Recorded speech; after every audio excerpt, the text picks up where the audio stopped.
আমন্ত্রণ জানিয়ে শুরু করছি আজকের গুরুত্বপূর্ণ সংবাদটি। বাংলাদেশের রাজনীতিতে চাঞ্চল্য, সরকারের ভেতরে সরকার। নির্বাচন প্রশ্নে জামাত ইসলামী আন্দোলনের মতৈক্যে পৌঁছেছে। শুনুন বিস্তারিত। প্রফেসর ইউনূসের ছিল আকাশসম জনপ্রিয়তা দেশ বিদেশে, কিন্তু সব ধারণা ভুল প্রমাণিত হল। 11 মাস আগে এক রক্তক্ষয়ী গণ অভ্যুত্থানের মাধ্যমে প্রতিষ্ঠিত হয় ইউনূস সরকারের। প্রেক্ষাপট সবার জানা।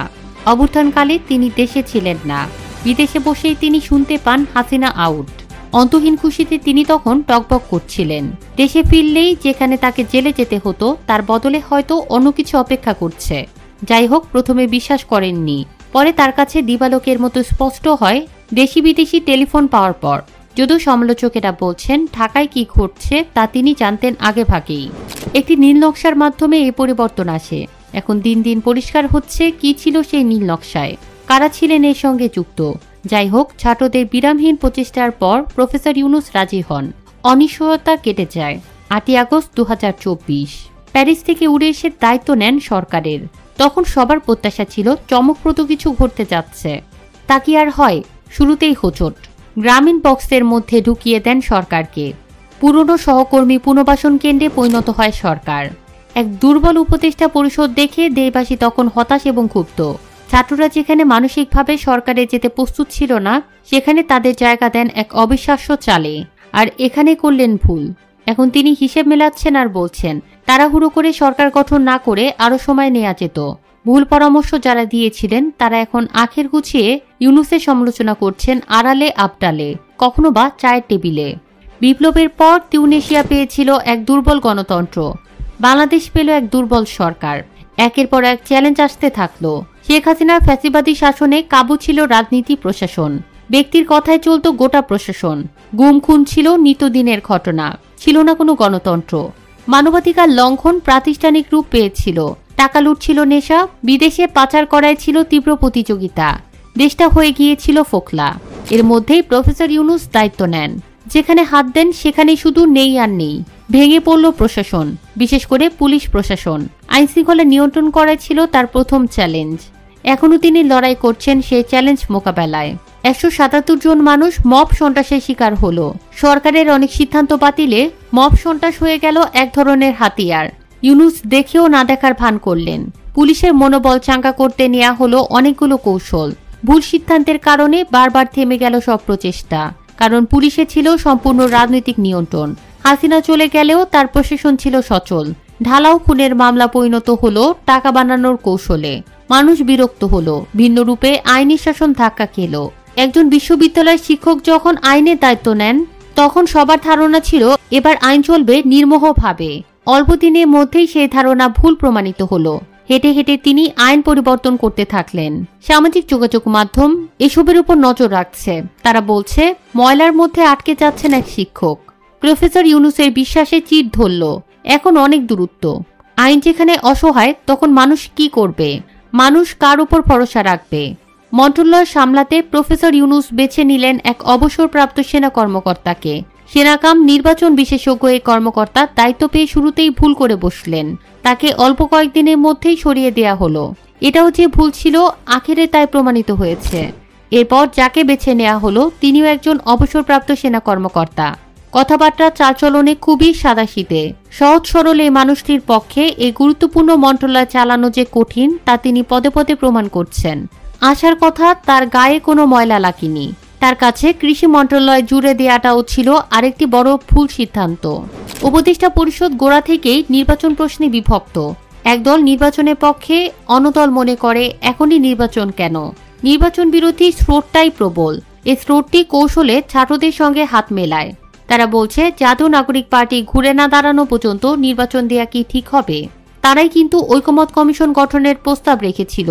তাদের যুক্তি ছিল বাংলাদেশের রাজনৈতিক দলগুলো একমত হতে পারবে না, তখন নির্বাচনের দাবি অযৌক্তিক প্রমাণিত হবে। তাদের এসব অনৈক্যের বয়ান জনগণের কাছে পৌঁছে দিতে হবে। আমরা তখন বলতে পারবো আপনারাই তো একমত নন। এ অবস্থায় নির্বাচন হয় কিভাবে? এসব লক্ষ্য নিয়েই টেলিভিশনে ঐকমত্য কমিশনের আলোচনা সরাসরি সম্প্রচার করার সিদ্ধান্ত হয়। উপদেষ্টারা নতুন নতুন তথ্য হাজির করছেন পর্দার আড়ালে থেকে বিশ্বস্ত রাজনৈতিক দলগুলোর মাধ্যমে। আইনজীবী আর আমলা নির্ভর এই স্রোত নির্বাচনকে বারবার অনিশ্চয়তার দিকে ঠেলে দিচ্ছে। জুলাই সনদ নিয়েও নানা খেলা রয়েছে। লন্ডন বৈঠকের পরও ষড়যন্ত্র থেমে নেই, আর এই ষড়যন্ত্র হচ্ছে ইউনূস সরকারের ভেতর থেকেই। এই সুযোগ নিচ্ছে উগ্রবাদীরা, তারা ক্ষমতা দখলের চেষ্টায় বিভর। মজার ব্যাপার হচ্ছে এরা সবাই ইউনূসের পছন্দের লোক। ব্যক্তি পূজার কৌশলে তারা নিজস্ব চিন্তা চেতনা বাস্তবায়ন করতে সক্রিয়। মাঝে মধ্যে প্রফেসর ইউনূস যে পলকিত হন না তা কিন্তু নয়। সর্বশেষ প্রফেসর ইউনূস কিছুটা বুঝতে পেরেছেন, তাই দানা কেটে দিচ্ছেন। বলছেন, ব্যক্তি পূজা নয়, তোমাদের মতলব সম্পর্কে আমি বুঝতে পেরেছি। অনেক হয়েছে, এখন আমার এত প্রচারের দরকার নেই। এসব করতে থাকলে দেশ এক অনিশ্চয়তার মধ্যে ডুবে যাবে। আমাকেই জনগণ কাঠগড়ায় দাঁড় করাবে, আমার পুঁজিপাটটা সবই যাবে। কে জানে আমার সামনে কি অপেক্ষা করছে। কয়েকজন উপদেষ্টাকে সতর্ক করেছেন তিনি। লক্ষণীয় বিষয় হচ্ছে প্রফেসর ইউনূস গোয়েন্দা তথ্যের উপর আগাগোড়াই আস্থাশীল নন। তিনি চলেন তার মতো করে। গোয়েন্দাদের ব্যাপারে তার ধারণা মোটেই সুখকর নয়। প্রায়ই বলেন ওরা শোনা কথা আর প্রচার মাধ্যমের খবরের ওপর নির্ভরশীল। বঙ্গবন্ধু অতিমাত্রায় বিশ্বাস রাখতেন আমলাদের ওপর। হাসিনারও এই একই বাতিক ছিল। ইউনূস কি এসব থেকে মুক্ত? জানা গেল তিনিও আমলা নির্ভর হয়ে পড়ছেন। মজার ব্যাপার হচ্ছে হাসিনা বিশ্বস্তদের হাতেই ইউনূস সরকারের চাবিকাঠি। এটা শুধু বেসামরিক প্রশাসন নয়, একের পর এক ভুল করে যাচ্ছেন তিনি। নির্বাচনে স্থির থাকতে পারছেন না। বিদেশিরা একসময় বলতেন বাংলাদেশে এই মুহূর্তে কোনো বিকল্প নেই। এখন তারা বলছেন কোথায় যেন গোলমাল হয়ে যাচ্ছে। আওয়ামী লীগের কার্যক্রম নিষিদ্ধ নিয়ে বিদেশি শক্তি এখন সমালোচনা মুখর। জাতিসংঘ থেকে শুরু করে ইউরোপ থেকেও অন্য বার্তা পাচ্ছেন প্রফেসর ইউনূস। পশ্চিমা গণমাধ্যমে সুরও পাল্টে যাচ্ছে। সরকারের ভিতরে আরেকটি সরকার থাকলে পরিণতি কি হয়, অতীতে আমরা তা দেখেছি বাংলাদেশে। সময় এখনো শেষ হয়ে যায়নি। প্রফেসর ইউনূসকে এটা বুঝতে হবে, এই উপদেষ্টা পরিষদ দিয়ে সামনে চ্যালেঞ্জিং নির্বাচনকে সামাল দেওয়া সম্ভব নয়, যারা কিনা শীতাতপ নিয়ন্ত্রিত কক্ষেই বন্দী। ঢাকার বাইরের পরিস্থিতি সম্পর্কে তারা মোটেই ওয়াকিবহাল নন।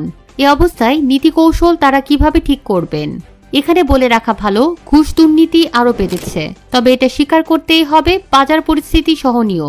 কৃষক ন্যায্য মূল্য না পেলেও সাধারণ ভোক্তারা ঠিকই এ সুবিধা পাচ্ছেন। সরকার অনেক ভালো কাজও করেছে। বিশেষ করে সংস্কার পর্বে বেশ কিছু অগ্রগতি হয়েছে। উপদেষ্টারা সরকারি এসব সাফল্য জনগণের দোরগোড়ায় পৌঁছাতে পেরেছে। তবে উপদেষ্টারা সরকারি এসব সাফল্য জনগণের দোরগোড়ায় পৌঁছাতে পারছেন না। নীতি নির্ধারকদের কারো কারো ব্যাপারেও নানা অভিযোগ উঠছে। কমিশন বাণিজ্য প্রাতিষ্ঠানিক রূপ পেয়েছে। ব্যবসায়ীরা হতাশ, নেই দেশি বিদেশি বিনিয়োগ। জনগণ বড়ই চিন্তিত। দেশটা কি গণতন্ত্রের পথে হাঁটবে, নাকি এক অজানা গন্তব্যই হবে নিয়তি?